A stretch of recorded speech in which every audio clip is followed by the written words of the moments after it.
Ceasefire now, y'all. That's what we're doing. Ceasefire now. Let's get it popping. The polls are open today. The polls are open tomorrow. Make sure you get out to vote. Election day is Tuesday. Let's go. We need record turnout all across the district, especially in Yonkers, Mount Vernon, New Rochelle, Co-op City, and Edenwald. Let's get it popping. Let's change the world. Hey Jamaal, do you like Hunter's taste in prostitutes? Do you think does Hunter Biden have good taste in prostitutes? Does he? Has he got good taste? I'm so fly, I'm aligned with the planes. My grind so refined, I got no time for no games. Ask yourself why would I make time for you lames? At all costs, cause I'm a boss. I'ma break them off, yeah, gotta break them off. Ladies and gentlemen, boys and girls, children of all ages, welcome to Prime Time with Alex Stein. I'm your host, Alejandro Stein. We got a great show for you this evening. We got our guy Tiny in the co-pilot seat, trying to land the plane. How you doing, Tiny? I'm doing great, man. Thanks for having me, brother. Yes, and as well as Tiny, we also have Super Bowl champion Derek Wolfe, who won a Super Bowl with the Denver Broncos, made it to the playoffs with Tim Tebow, and was also teammates with Jason and Travis Kelce of the Swiftie relationship. So that'll be really good to get into that. Now, what else do we need to do? An ad read right now, Jimmy? Well, no, we got to talk about your buddy Jamaal Bowman. Okay, good. Now, guys, we got to talk about this guy, Jamaal Bowman. He's famous for pulling a fire alarm inside Congress. He was trying to, I guess, interrupt a vote for a meeting, which is similar to what the people did on January 6th when they tried to stop Nancy Pelosi from certifying the 2020 election. But Jamaal Bowman, to no surprise, got in basically no trouble whatsoever. A slap on the wrist. And Jamaal, I have to tell you this. You had the squad, you had all the vibes, you're on fire, and then you went after Israel, and that cost you. And you know, AIPAC spent $15 million against you for basically you sympathizing with Hamas.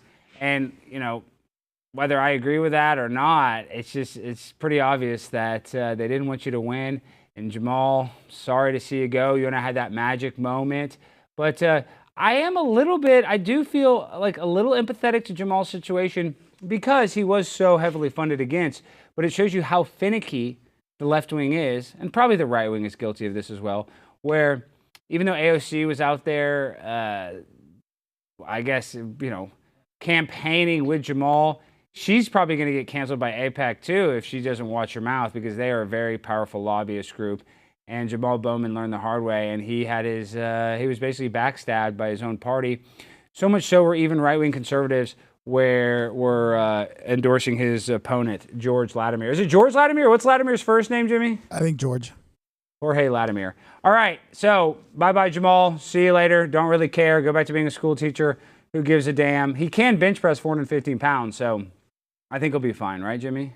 Yeah, he's probably the strongest person in Congress. What are you benching right now, Alex? Me right now, probably 415 too. Probably the wow. same. Yeah, probably the same. Similar to that. Nice. Maybe 375, depending on my dental work. Thank you. And no need to clap. It's genetic. I'm just genetically strong. Do you like alcohol, Tiny? Love alcohol, man. I grew up on alcohol. I was a kid. You do seem like you have fetal alcohol syndrome sometimes. Oh, yeah, man, like I do. I love getting drunk, man. That's one of my favorite hobbies. Do you like the troops? Oh, yeah. Of course. So since you said yes to both, you're going to love our next sponsor. Okay. It's a liquor. Listen to this. It's a liquor that donates to Folds of Honor. Since 2007, Folds of Honor has provided life-changing scholarships to the spouses and children of America's fallen or disabled in combat. And in 2023, this was extended to include the families of fallen first responders. They've awarded 51,000 scholarships and more than $200 million so far. Flying Ace is aligned with Folds of Honor to ensure that children of our American heroes receive the education that they deserve. As proud supporters of Folds of Honor, Flying Ace has had the opportunity to help these families with hope for those who protect our freedom, as well as providing scholarships for them. Go to FlyingAceSpirits.com or go to the link in the description. When you purchase a bottle of Flying Ace, you will also be donating to Folds of Honor. Make sure to use the promo code PRIMETIME and get free shipping on every order. That's FlyingAceSpirits.com, promo code PRIMETIME. Okay, now... we got one more. It's an embarrassment of riches. We got a lot of sponsors, but we just got to get them out of the way. That is good. Speaking of when you drink a lot of alcohol, it can kind of affect your liver. Well, I got a solution. liver health formula. Someone once told me, wow, Alex, you're so friendly with all your fans. You have a heart of gold. And I responded, you idiot, my heart isn't made of gold. If it were, I'd be dead. However, my heart is healthy because I take liver health formula. So many of us have a sluggish fatty liver that makes us gain weight and lose energy. For decades now, your liver has helped with over 500 key functions every single day. It's time you help your liver. There's a solution. It's called Liver Health Formula, an all-natural supplement that helps recharge and protect your liver. So if you're looking to ignite your fat-burning metabolism, boost your energy, and transform how you look and feel, try Liver Health Formula and receive a free bottle of blood sugar formula to reduce sugar cravings when you order today. If you want to look good while shirtless, you need to try Liver Health Formula today. Try Liver Health Formula by going to getliverhelp.com/Alex and claim your free bonus gift. That's getliverhelp.com/Alex. Okay. And before we bring our guest on, we have a $20 super chat from Ludovico McDougal. What's up, 99? My name is Teddy, and today's my birthday. Can I get a shout out? Love you, buddy. Yo, Teddy, happy birthday. Teddy, I guess show me. Happy birthday, Teddy. Well, thank you for the $20 super chat. We really appreciate it, even though technically it should be us giving you the $20 super chat for your birthday, but nonetheless, happy birthday, Teddy. Okay, now we have to welcome on a Super Bowl champion, a 10-year veteran in the NFL. He's now a big outdoorsman, podcaster, but really, he's an American hero in my eyes. The one, the only, Derek Wolfe. Derek, how are you doing, my friend? Doing well, man. Thanks for having me on. Well, Derek, you know, I've been following you for a long time, ever since I found you. I think that was, when did you win the Super Bowl? In 2015? What year was it?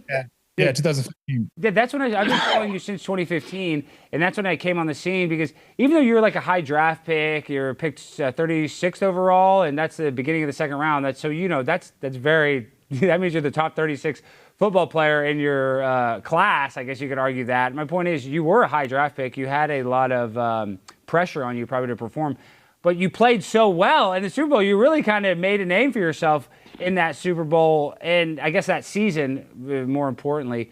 So tell us a little bit about you just playing football and how magical it was, real quick, to win a Super Bowl. Something that Jason Witten, I'm a huge Dallas Cowboys fan, and no, I'm not a homosexual. My point is, Jason Witten worked his ass off, Derek. He never won a Super Bowl. People don't realize how unattainable it is. So what was that feeling like? You worked your whole life, you finally win it. Was it relief, or was it just pure joy, in your opinion? Yeah, man, it was. So think about when you were 7 years old, what did you want to do? Win a Super Bowl. Yeah. Is that what you thought? You thought, hey, I want to win a Super Bowl. Well, I don't know if I thought that. I mean, I wanted to. I played high school football. Matt Stafford was my quarterback. But yeah, I wanted to be in the NFL. I want to be a badass. Forget baseball. Forget basketball. I want to be a defensive tackle like you. That's why I'm Primetime 99, Derek. That's why I like your ass so much. Even though I'm older than you, I still look up to you because you're a starting defensive lineman in the NFL. The second-round draft pick. It doesn't get better than that. Yeah, man. It's just like when I was 7, I watched the Green Bay Packers win a Super Bowl with Brett Favre, Reggie White. I'm not going to list everybody, but I watched Reggie White after the game carry around that Super Bowl trophy, that Lombardi trophy, with his shoulder pads on, his jersey on, and he put that Super Bowl championship T-shirt over his pads. Mm-hmm. And I was like, man, I want to do that one day. And I got to do it. And so that's really like, it's really surreal. It was a very surreal feeling. It was like difficult to kind of be in the moment because it was like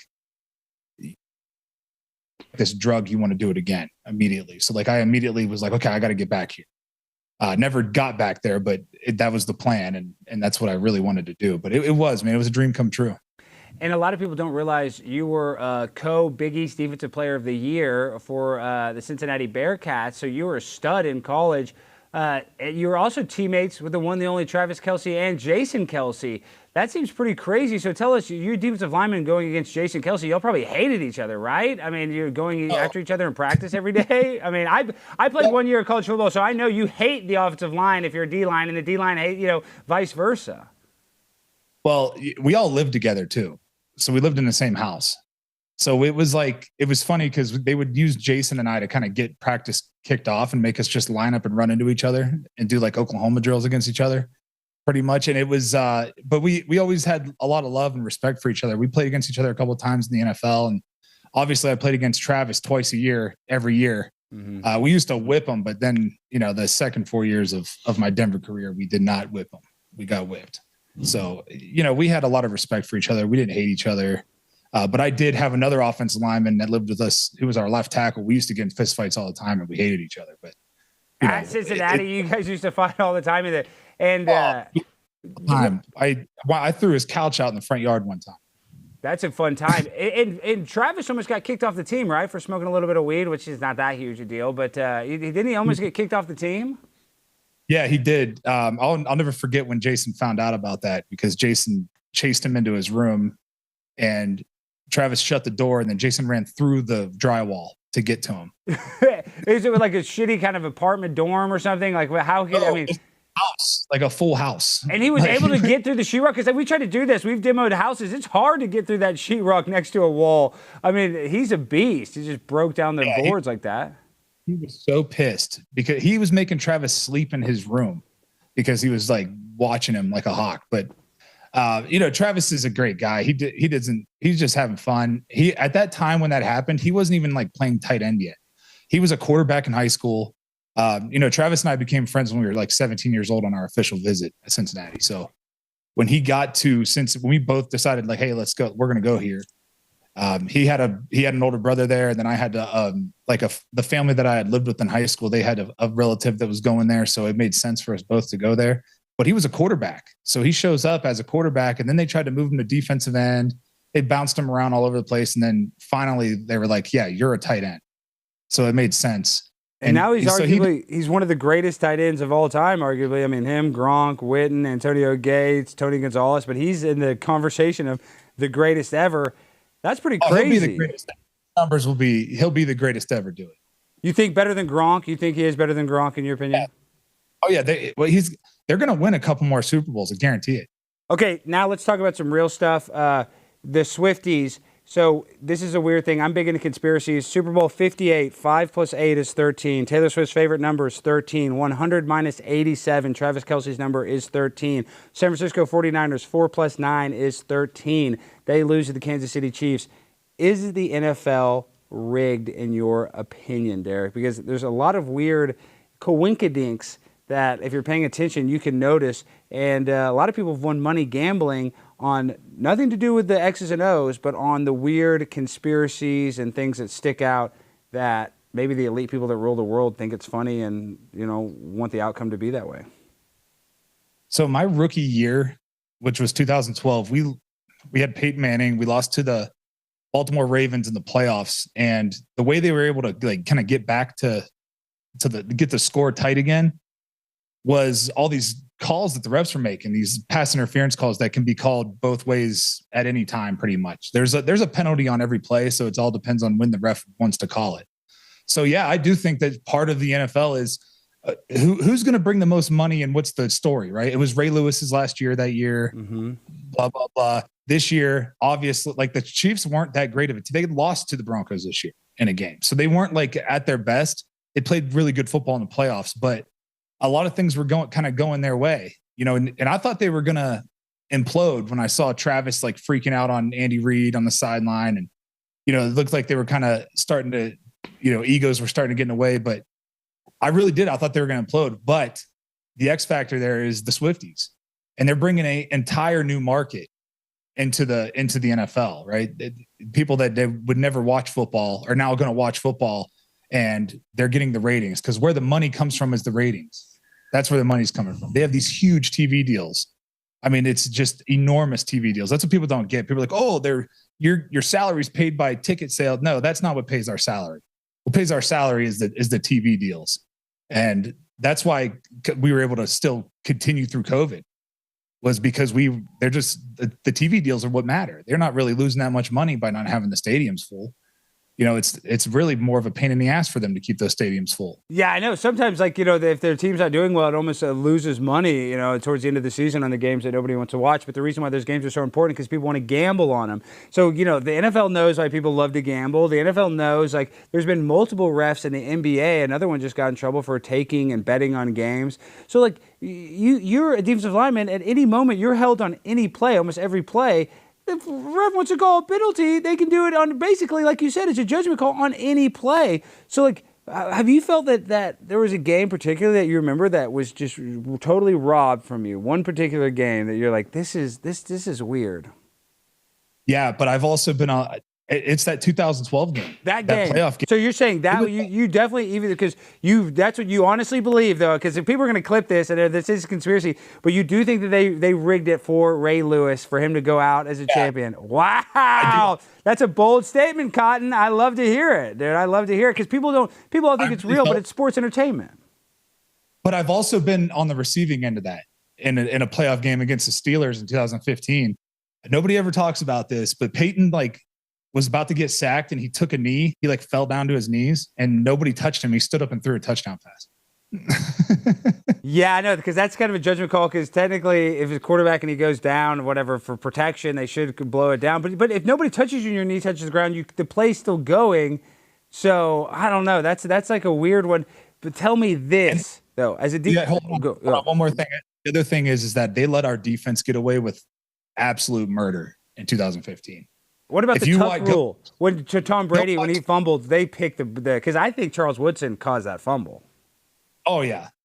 I mean, there's countless now they've made it so that if you even breathe on the quarterback, it's a penalty. They're gonna and you not only is a penalty, you're getting fined as well. So they've made it a lot harder to get the job done because we're taught to make those quarterbacks feel us. They gotta be in fear of getting hit. And now they're not anymore and they can't even really get slung down. You can't hit them below the waist. You can't even graze their helmet. They're very well protected. They're very well paid as well. But is it player safety or is it, hey, I'm trying to protect an investment here because they're paying so much money for these quarterbacks.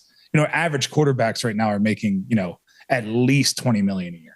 And average quarterback. And now they're thinking about making a salary cap just for the quarterbacks. And let's think about who is the one player that basically, besides you're very outspoken. Cole Beasley's very outspoken, but I think you'd have to say Aaron Rodgers is one of the most outspoken NFL players.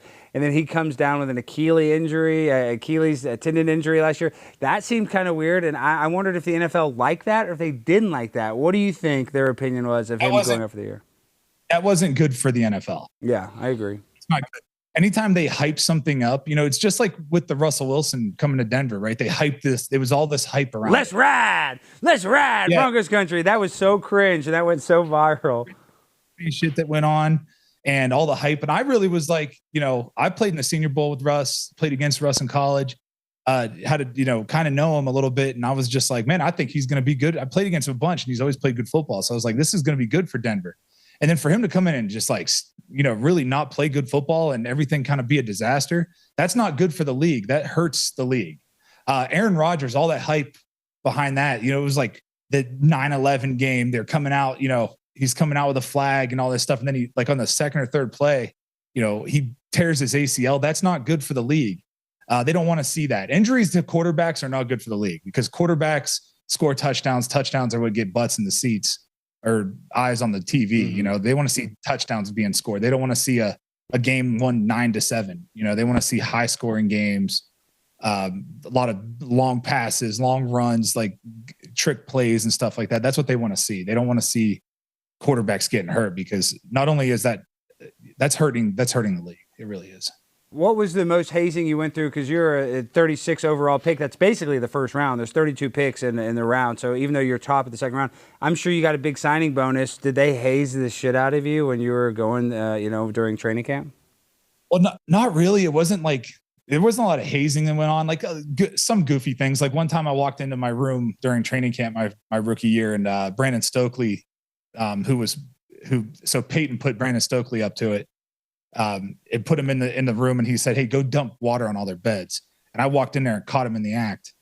And I wasn't mad. I was like, that's the thing. If you just go along with it, they're not going to keep, if you act like it bothers you, they're going to keep bothering you. It's just like any bully, right? Any type of thing that goes on with you. If somebody's picking on you and you act like it's funny, then they're going to be like, oh, this isn't that much fun. He's not even getting fired up about it, So yeah, it was that. And then one time we walked into the hotel and all of our clothes were just in the middle of the lobby. And I was like, whatever. That's kind of funny. They emptied your hotel room in the lobby. That's kind of funny.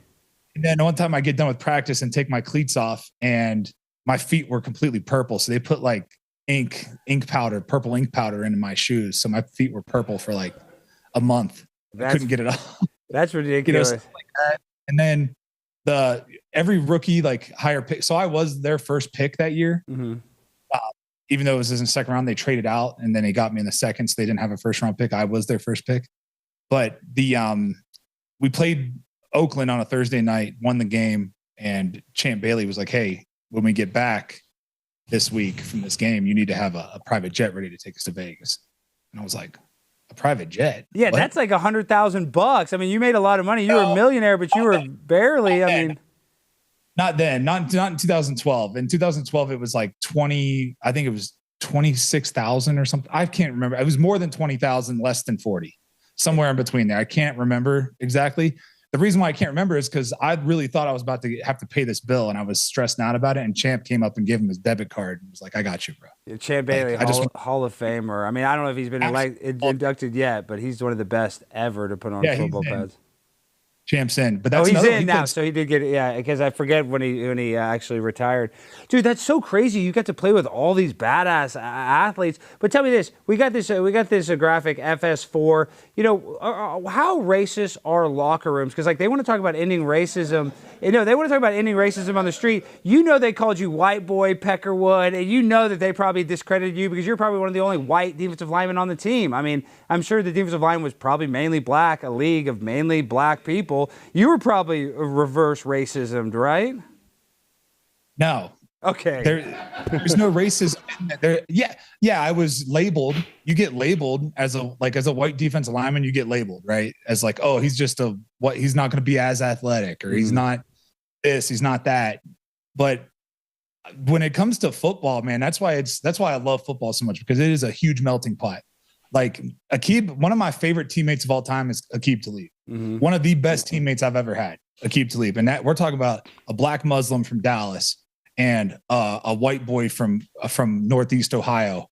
We became really tight because y'all were the heart of that defense. I'm not trying to kiss your ass, but dude, Aqib had all those big major picks and all those times. I mean, dude, he really was. You were anchor on the defense, but he was like the heart of that defense. He went nuts when he played for the Broncos. Yeah, he brought all that attitude, man, and he and I used to talk all the time about how like if he and I can like we have completely different ideas on the spectrum of politics and this and that, you know.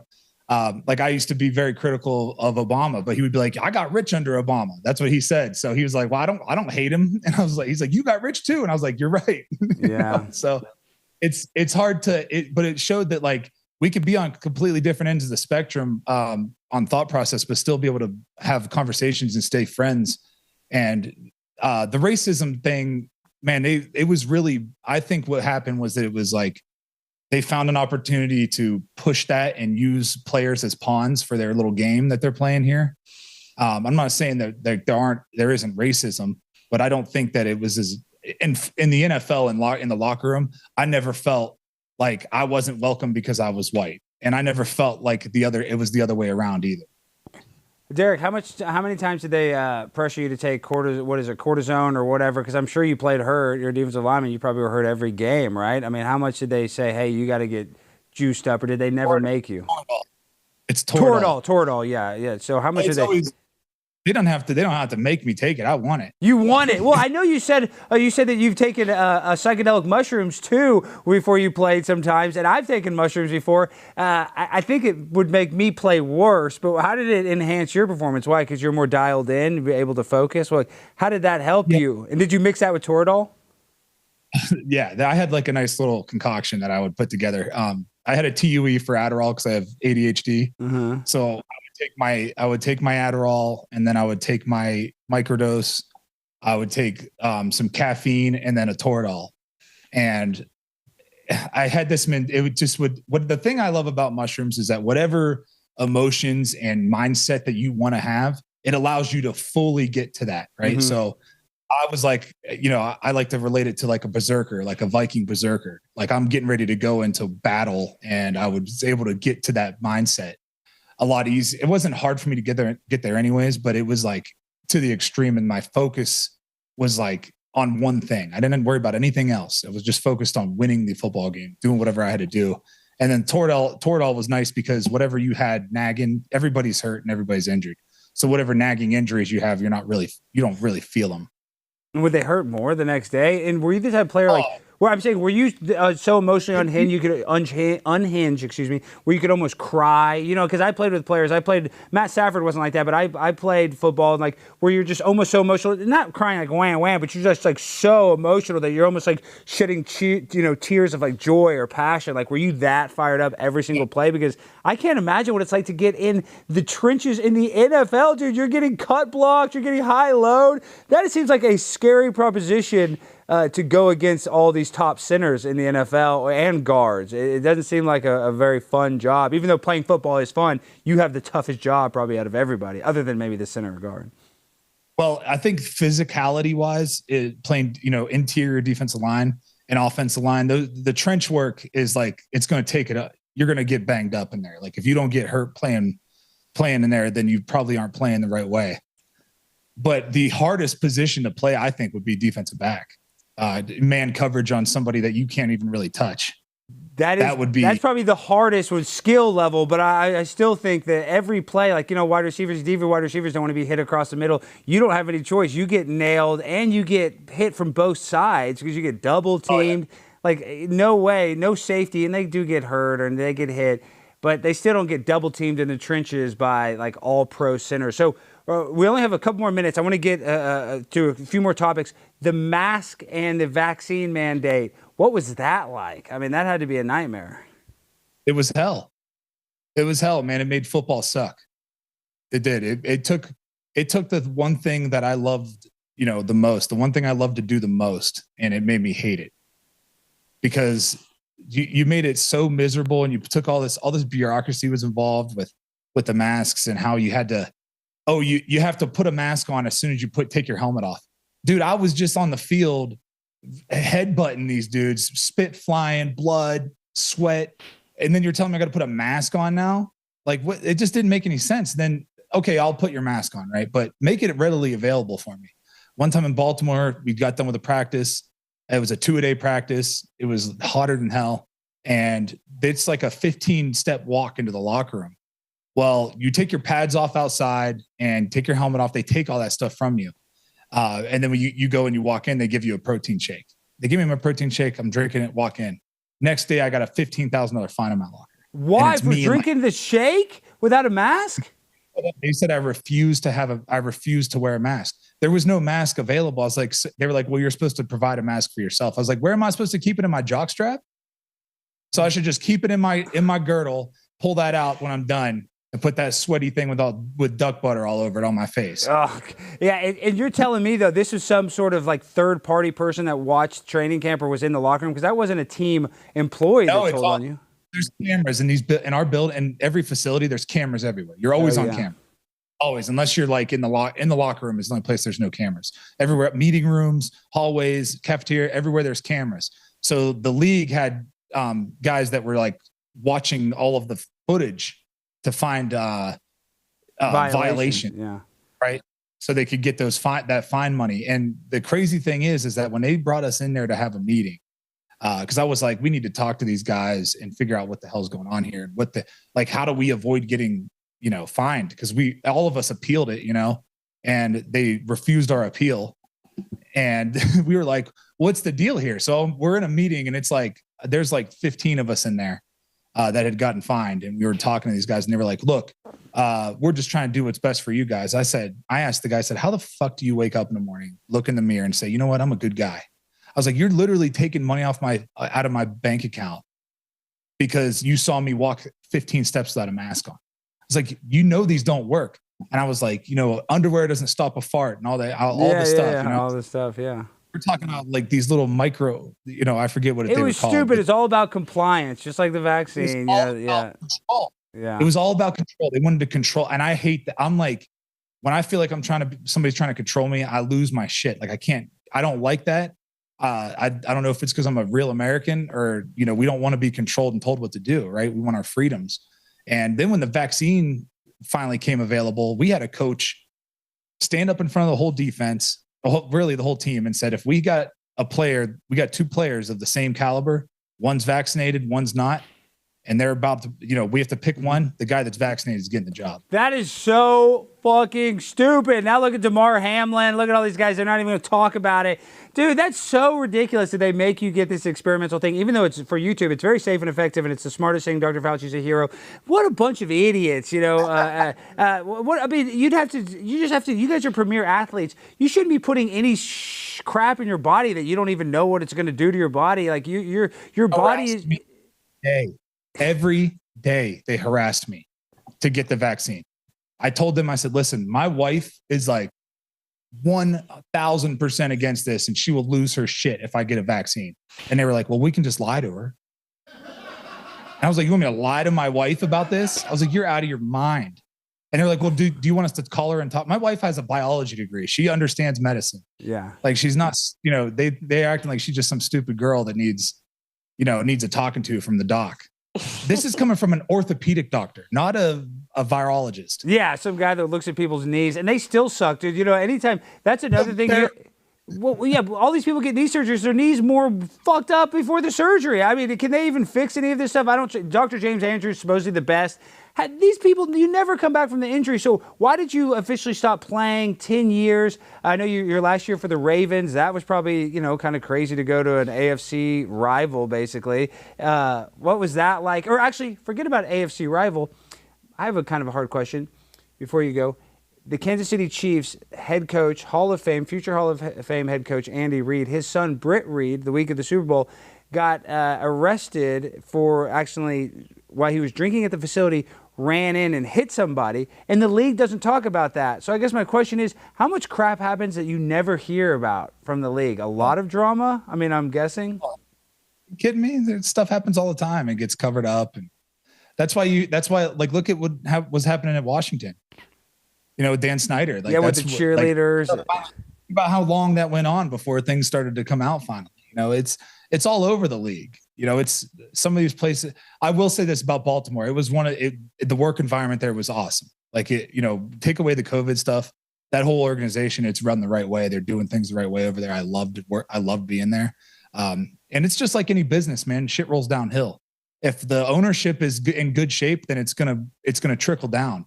Well, was Ozzie Newsome? Was Ozzie Newsome or who was the GM when you were there? Because he retired, right? Costa was the GM while I was there, and I love that guy. I have nothing but love for. But the GM before him, he's one of the best GMs of all time. I mean, arguably dude, he got Ray Lewis, Ed Reed, Dion. Like he was literally one of the best. That's why I'm a diehard Cowboys fan. The Cowboys suck, and I think it's rigged against the Cowboys. Like they let him make all the money, but they'll never let Jerry Jones win a Super Bowl again. So, real quick before you go, predictions. Are the Cowboys ever going to win a Super Bowl again? Do you think no? Yes or no? Dallas Cowboys? No, not with Dak Prescott, no. Oh, wow. So you don't like Dak. Okay. No, it's not that I don't like Dak. It's not that I don't like Dak. It's that I don't think that he chokes in big moments. That's, people are like, oh, it's rigged. No, he chokes like in a big game. He could regular season, he plays lights out, plays like an all pro bowler to the playoffs, and he chokes. Well, because he feels the pressure. He does, but I liked him because we got him in, I think it was the 4th round or 5th round. But I went to LSU, and this was after I graduated from LSU.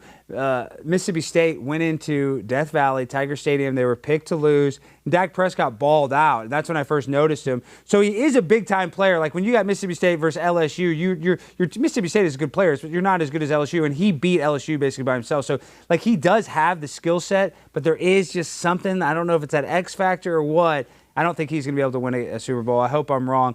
Derek, you got a podcast. Oh, wait, Alex, before he goes, yes? we have to ask him the question. Because last time we had on an NFL player, he told a controversial Gronk story that went super viral. Mm-hmm. So you played with a lot of famous people. So can you tell us at least one story that could go viral or get you in trouble? Did you ever see Peyton Manning's penis? Gay. That's so gay.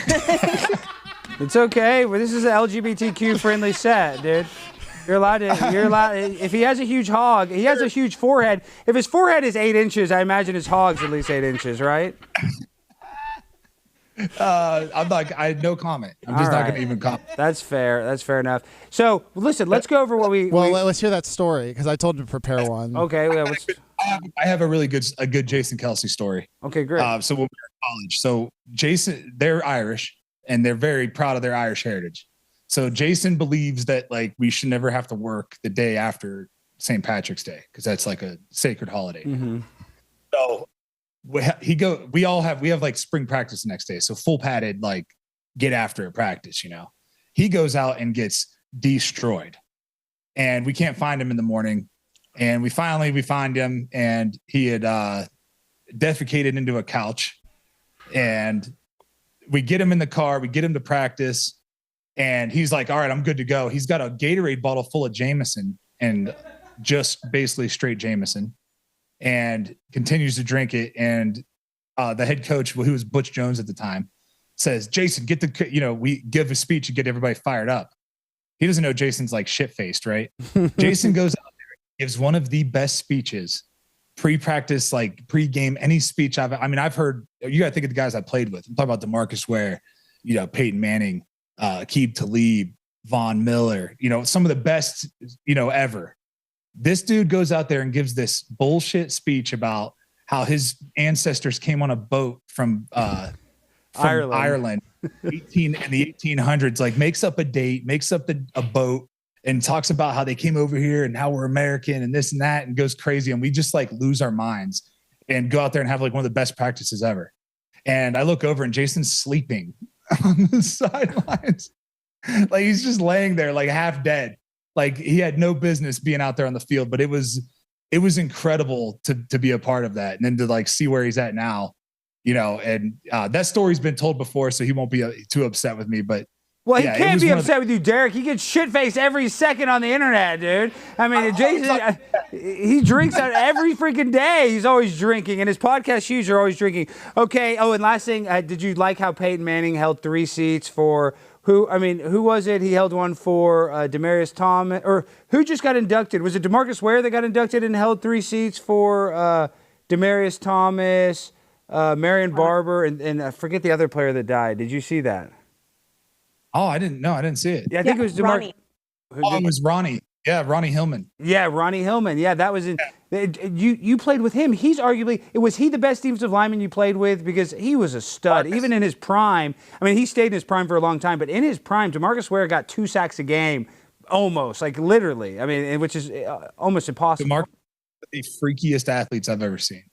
And like when you talk about leadership, like he is the ultimate professional, just a great leader, unbelievable.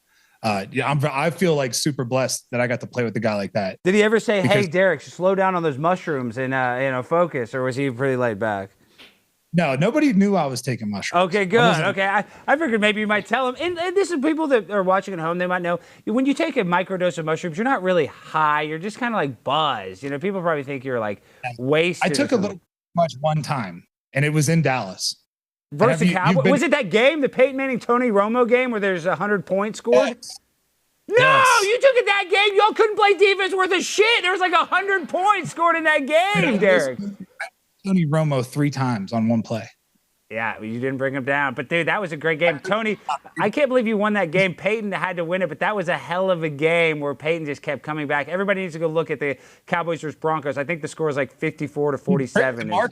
He tricked DeMarcus on the end around. Yeah. Nobody thinks people are going to run the ball, right? And he booted right in there. And boots it around. And DeMarcus said he turned around and was like, oh, you.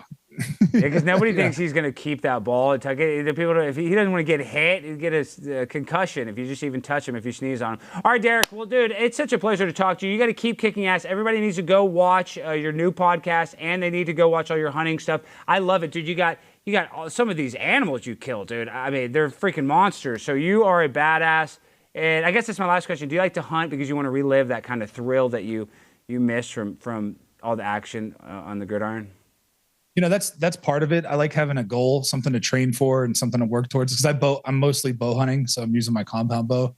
But I do love there's something about being able to feed my family with the meat that I harvest. It really makes me feel a certain type of, I don't know if it's like a primal feeling. It's called being a badass. It makes you feel like a man, which you are, Derek. You are a man. I want to be like you one day when I grow up. I want to be a freaking second round, 300 pounds, 6'5", starting defensive tackle for a Super Bowl champion.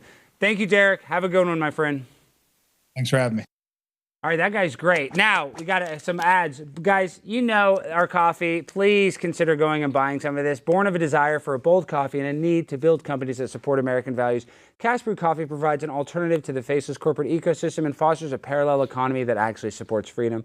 Try my own personal blend today. It's called Alex Stein's Primetime Grind. It's a dark roast, 100% organic ground coffee with 2 times the amount of caffeine. It's the strongest coffee known to man. Additionally, our legal team has been informed that a competitor has been selling a knockoff version called CastBrew Coffee for Pride Month. We want to make it clear that this is not the same coffee and it's not affiliated with us, even though it is brilliant marketing that I wish I thought of first.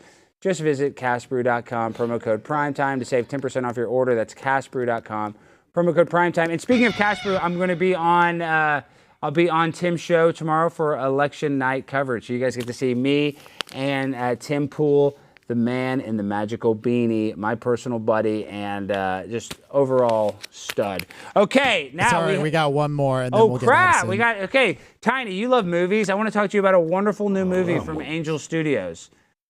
It's called Sound of Hope. Sound of Hope. Yeah, scroll up the other way. I want to talk to you about a wonderful movie, Angel Studios. Sound of Hope. It's a story of Possum Trot, inspired by the powerful true story. 22 families from a rural black church linked arms and courageously adopted 77 of the most difficult to place children in the local foster care system. By doing the impossible, the 76 kids were adopted between 1998 and 2000. Another was adopted in 2011. This East Texas community proved that with real, determined love, the battle for America's most vulnerable can be won, as this act ignited a national movement for vulnerable children. The first step to ending the crisis is to raise awareness. I encourage you to order tickets to see Sound of Hope, the story of Possum Trot today at angel.com/Alex. Again, that's angel.com/Alex. The fight for kids begins on July 4th when Sound of Hope opens in theaters. Go support that. Make sure to use our promo code. All right, guys, now, Tiny, I don't know if you're going to like this guy. You might like this guy. He's a friend of mine. Okay. He's an internet beast, but he's going viral because of a proposal that dunked on Pride Month. Let's welcome on the one, the only, Addison Smith. Addison, how you doing? Hey, Alex. It's good to see you, my friend. How you doing? Okay, I'm here with Prepaid Wireless Paige, and we were just talking about how we were a little mad all the backlash that you're getting from this tweet. It's I don't think you deserve to be getting this much backlash. But I was saying, hey, it's actually a good thing. Even though it's a lot of negative stuff, it's a tweet that's like 40 million. And I know in a weird way, Addison, it probably does suck because I get mean comments and you only notice a mean comment. You get like 10 good comments, you only notice a mean one. But in a way, there's no way Paige says, he probably knew it was going to go viral. You had no idea this tweet was going to go viral like this, right? You couldn't have had any idea. So I tend to have this gut instinct, Alex, whenever I fire off a tweet that I know it's just going to be like an ordinary, get a few dozen likes, or I've gotten to go viral several times. Yeah, you've had viral clips. You had a viral clip of me. Well, Addison, one of your clips of me got a few 100,000. That got me in some trouble. Sorry, go ahead. Sorry to cut you off. Yeah, and then we went on Jimmy Kimmel together. So yes. that was another one. So we've made the rounds together. But I usually have this gut instinct, like this is gonna be a good clip. I can just see this blowing up. And I figured that this one would kind of go decently viral, maybe 1 million views or something like that. Oh, you thought it would get that? You did think it'd get 1 million? Because I figured I said. But it got 37 million. Yeah, Alex, 37 million, tens of thousands of comments, a bunch of DMs, and I've been in the throes of despair ever since I went viral. Started with Yashar Ali, the big lib journalist. When he posted it, because it was idle for about a day, and he picked up on it, and then the floodgates opened. But I've been in the throes of despair ever since, reading all the mean comments. These are people with trans flags in their bio, Ukraine flags, pronouns in their bio, people whose opinion I value greatly. I mean, they can't even define what a woman is. So they're clearly very profound people that we're dealing with. So to be on their enemy list has been has made me quite depressed. Yeah, I know you don't care. You have a beautiful fiance, and that's what they want to say. Oh, you're thinking of gay sex while you're getting engaged. It's so stupid. But we have to react. Obviously, you're not gay. You're married to, or you're getting engaged to a beautiful woman. We love. Should we say Caris's name, or what do we say? Do we want to say that? Yeah, Karis. Yeah. Karis Edwards. Okay, we're gonna say Karis Edwards. I'm very excited about. Have they attacked her? Actually, some of the attacks on her, she has quite enjoyed because they've accused her of having Botox and lip fillers, of which she has none of that. And so we were on the phone, and she was like, "Wow, these comments or these insults are actually quite flattering." So she's gotten a little bit of it, but most of it's been directed on my page, and the comments haven't been so flattering. Some of the media headlines have been flattering. The Daily Beast called. Yeah. The Daily Beast called me a media star. Mm-hmm. The Daily Mail's headline, again, another flattering one for her. They said she looked glamorous, which, of course, if you saw the pictures, of course she did. So it's been a lot of flattery among the insults. You got to take the good with the bad, and you're a young man getting married. People hate that. That's why they're extra triggered, because a lot of people are like, it's a lot of gay people that are hating on you, and they're never gonna have that traditional moment. Like maybe they'll get to do it with two dudes or two lesbians, but that's kind of what they want. They really want that traditional marriage, and I think they're more mad about you getting engaged in the picture and trolling Pride Month than they are really mad at you for making fun of Pride, if that makes sense. Like they hate the union of a man and woman together. That is what I think they're so repulsed about. It's funny because actually, when I was reading some of the comments, there was this so-called transgender person. I don't know if it was a guy or a girl. It's beside the point. But they commented something about, of course, I'm a hateful, awful bigot. I'm basically Hitler for making a slight towards Pride Month. And they said, when I became transgender, this person, they said that, they were so happy and, they were making a joke, "You're closeted gay. Why don't you just come out and be happy?" And I went to their profile, and it didn't take me long to find them with several tweets about their severe anxiety and depression. Those are the words they actually used. Yeah. And I was like, the cognitive dissonance you have to say, I'm so happy that I've bought in hook, line, and sinker to this, frankly, suicidal, poisonous ideology. I'm so happy that I've accepted this.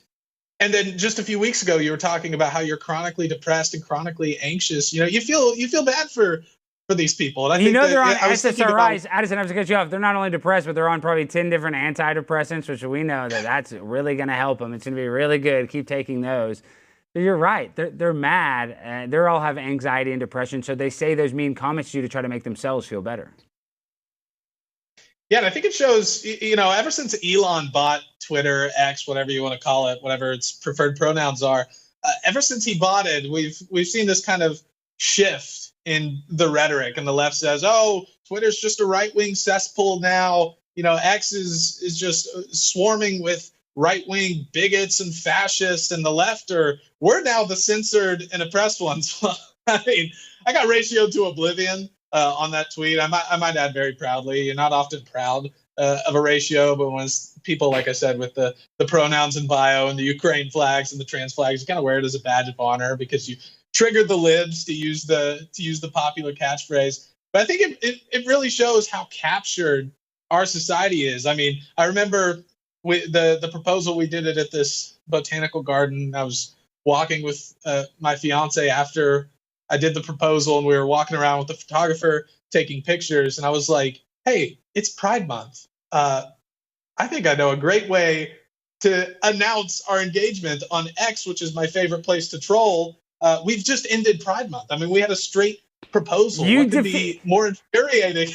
No, you really did defeat Pride Month. You and Hawk Tua Girl basically ended Pride Month for everybody on the internet. I don't think anybody cares. They all want to have heterosexual sex and see heterosexual stuff. But you have to admit this, even though it doesn't feel good when people are kind of attacking you online, there were some funny memes. So can we get your reaction to a couple of these funny memes? Do you want me to read it, Alex? I can read this one. Okay. So it says, having gay men on your mind while you're on your knees, Pride Month 1. Like, that's so lame. Like, that's not an own. They're just so fucking lame. Okay, let's see the next. What do you think about Lilith Lovett with this tweet? Yeah, famous minority Lilith Lovett having when you're on your knees. I mean, again, this was something that we talked about afterwards. I know that's kind of a technical and lame reaction. I kind of think it's a funny joke. If I were to rate it out of 10, I'd give it a 6.5, maybe 7. A lot of the jokes, or a lot of the backlash in the comments, I found just extremely unfunny, like chronically unfunny. And some of them I had to give credit. There was a guy, I don't know if this one will be on the slide. He's like a big fashion reporter, and my pant leg when I was proposing had kind of tucked into my shoe in a weird looking way. He said, I support, congratulations, I support all unions, including the one of your pants to your wingtips. Oh my God, dude, and, what if homosexual making fun of this? I mean, you're on your knee too, you're on the ground, so it's different like when you're standing up. Dude, they're just nitpicking. Wait, what's the next graphic? Okay. This one, will you marry me? I'm thinking about gay sex. I wasn't gonna bring that one up. I actually sent that to a group chat with my buddies, and I was like, I gotta hand it to him. That's pretty good. I'll give that an 8.5 out of 10. If we're reacting on scales, then I'll go 8.5. I thought that one was pretty clever. Well, you know what, really though, they're telling on themselves, because Pride Month is not supposed to be about gay sex. You know what I mean? If Pride Month's about gay sex, then why do little kids celebrate it? So they're really telling on themselves. Well, you didn't say anything about gay. That's the other thing that I've noticed is all the insults towards me have been gay. What about are you assuming my gender, first of all? What about lesbian? What about bisexual, transgender, two-spirit, R2-D2, C3PO? There's all sorts. So they kind of committed a mass erasure during Pride Month to make it just about the gays, and forgetting all of the millions and millions and infinite genders and identities and so on.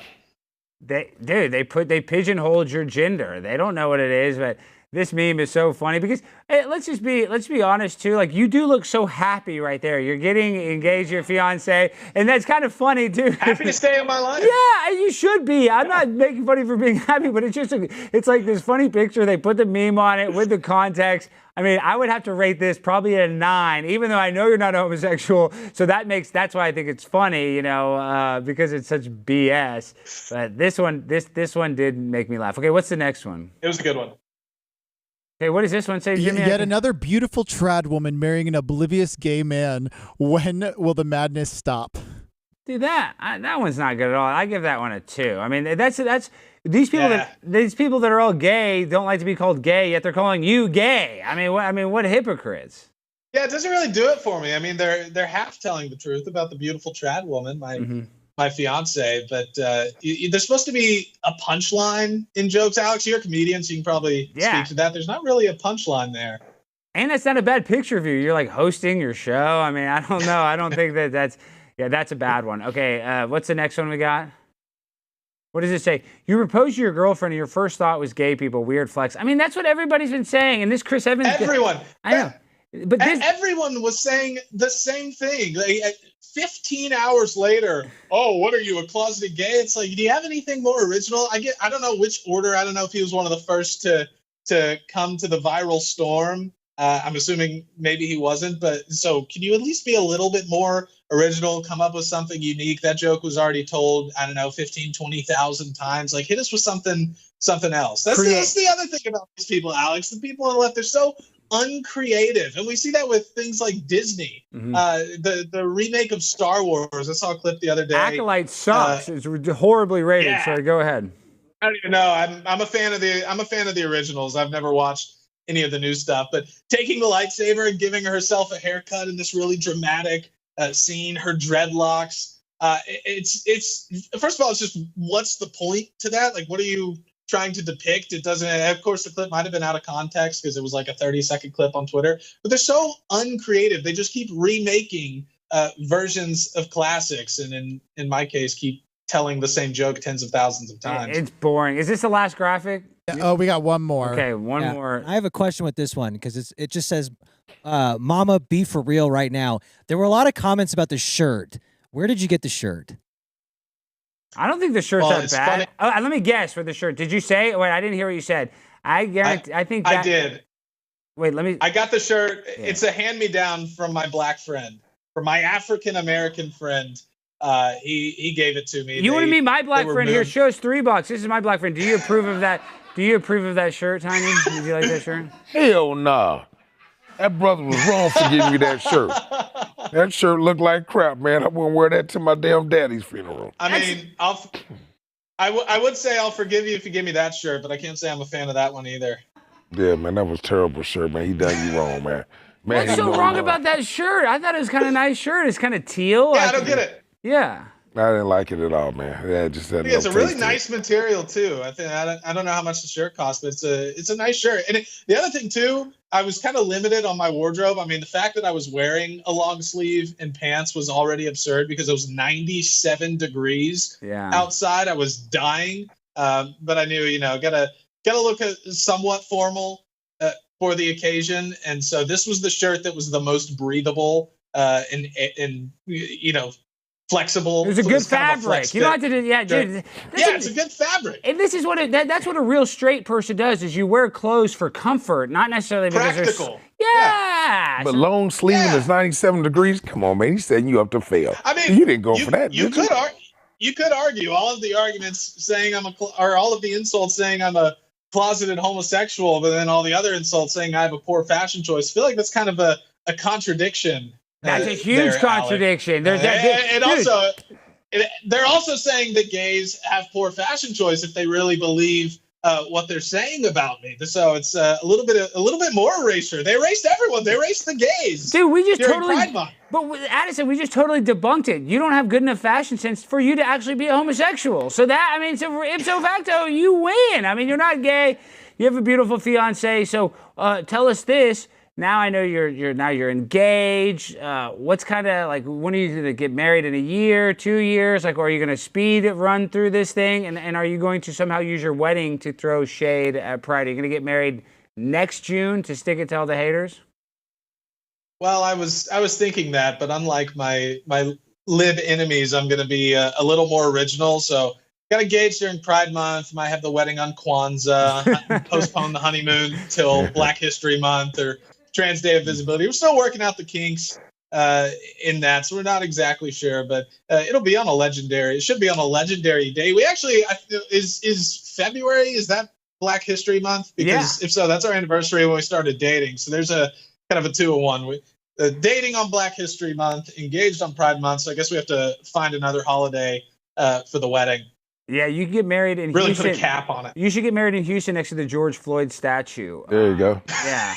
Tiny loves George Floyd, right? You hate man, Derek Chauvin. Big George Floyd fan, man. Yeah. Tell Addison covered a lot of Derek Chauvin. Addison actually likes Derek Chauvin a lot. He's best friends with him. Oh, no. Oh, man, I can't fool with you there, I know. man. Tell him how much you hate that he's friendly with Derek Chauvin. Just Man, be honest with you, man, he's one of my role models now. Derek Chauvin or George Floyd? Yeah. Who's one of your role models? The Derek. white cop, man, because I like putting my knees on people's necks too, man. I thought you liked George Floyd. Yeah, apparently I do too, metaphorically. But yeah, wait, I'm confused. I thought you liked George Floyd, so now you're a Derek Hell Chauvin. nah, man. George Floyd, man. Man.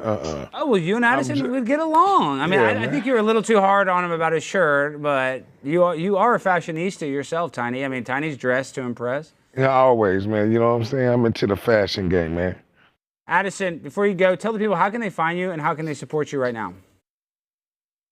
yeah, so social media, X, Addison Smith TV, Instagram, addisonsmith.tv. That's where I spend most of my time online. So you can find me there. And if you want the good trolling stuff, just don't even bother with Instagram. Just come on over to X and join the party. No, X is fun, and you are good on there because you're always baiting people and doing stuff.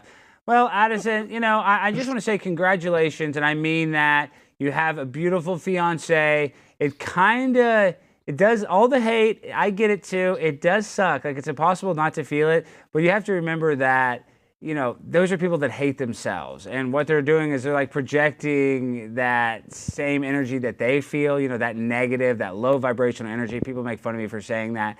But you just got to take the good with the bad and not let it get to you. Well, I guess my last question is at what point did it affect you? Because I know it has affected you a little. You did lock your account for a second, I think. Like, what was the point where you were kind of like, man, I shouldn't have tweeted this? Or was there even a point where you felt that way? Oh no, regret nothing. I don't regret tweeting. The only reason actually that I made my account private for a little bit was to get some of the attention off of my fiance and stuff, because it was just going so viral. My phone battery was getting drained by it, so I just kind of locked it down. I was like, 37 million views is enough. Really, that's enough. Really, it was enough. I've got my ad revenue set for the next year or so. So I was good with 37 million. That's what you need to tweet. Thank you for helping pay for my engagement ring, all you idiots. It definitely paid off the photographer and probably more. I don't know how the ad revenue. I don't get a ton of ad revenue on X. I don't have a huge following on there. So I don't know how much 37 million views is worth in dollars, Alex. About $500 probably. Yeah. Okay. So that'll cover the photographer and then some. So it's good news for us. It should be more. You really should get like 10 grand. That's so much engagement. Well, I know 37 million on YouTube. That's like what? 20, 30 grand? That's a lot of money. But, and it's 37 million, other people retweeted and shared it that didn't get credit, like the screenshots of it. So it even got more than 37 million when you really look at it. Like all the memes, those don't count. But in a way, the post did even more numbers than 37 million. I think it's over 40. Well, Addison, thank you for coming on. We'll stay in touch because we definitely wanted to hear about your next wedding event, and I hope it is on Martin Luther King Day. That's what I think you should do it. So that or Kwanzaa. Kwanzaa or Cinco de Mayo. You can have a big booty Latina wedding, and I hope I'm invited. Me too. Cater with Chipotle, maybe. Yeah, you can get married at Chipotle. Can Tiny officiate the wedding? Oh yeah. I'm sorry, my other black friend. I already sent out the offer to him, so I'm afraid not. Maybe he can be invited. We need some diversity. That's very important, Alex. I'm a big believer in that. That's. But why Tiny can sell all the guests weed, Addison. He can sell the guests weed. Man. Is the other guy going to sell them weed? Tell him. I'm a big time dope dealer, man. You didn't know that, man? Man, I sell dope so good, man. Parsley. Hey, it'll be a memorable wedding, won't it? Yeah, we're going to be high as a kite. Time bringing Tiny in. He's bringing weed. All right. It's a done deal. All right, Addison, talk to you soon, buddy. Keep it up. Great job going viral. Even, you got to take the bad with the good. I think this is a win-win for you, even though sometimes it probably didn't during the process. This will be something that we're going to be laughing about for years to come. So good job. Thank you, Alex. Good to be with you, man. Thanks for having me. Good to catch up. All right, guys, this has been our show. Tomorrow, I'm going to be in West Virginia with my very good friend, Tim Pool, to do the election night coverage of Donald Trump versus Joe Biden. So I want all of the chat rats to watch that. And then also, the studio's dark tomorrow because of Blaze TV election coverage. You guys should check that out as well. And we're also taking off next week because of the 4th. We're taking off Tuesday and Wednesday. So we're not going to have a show until the 9th, guys. So the Pimp on a Blimp is not going to be back for a minute. I'm going to take a much-needed vacation and relax. And I'm going to miss you guys. Thank you guys for watching. Please like and subscribe. Why are we playing that noise after the vacation thing? This isn't Dr. Disrespect vacation. I'm not doing this because I texted a bunch of minors or anything. We don't need to make some.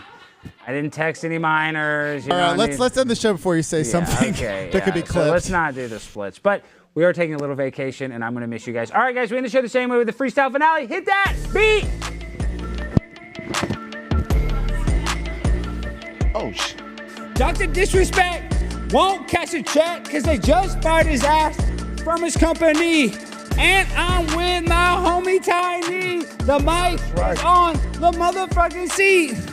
And he made fun of Addison's feet and his shirt. And he was a flirt with the gay Twitter. Now he's taking it up the shitter. I should have said that. That's disgusting. But Addison's not gay. It is okay. Addison's not a homosexual. And if you are, that's cool too.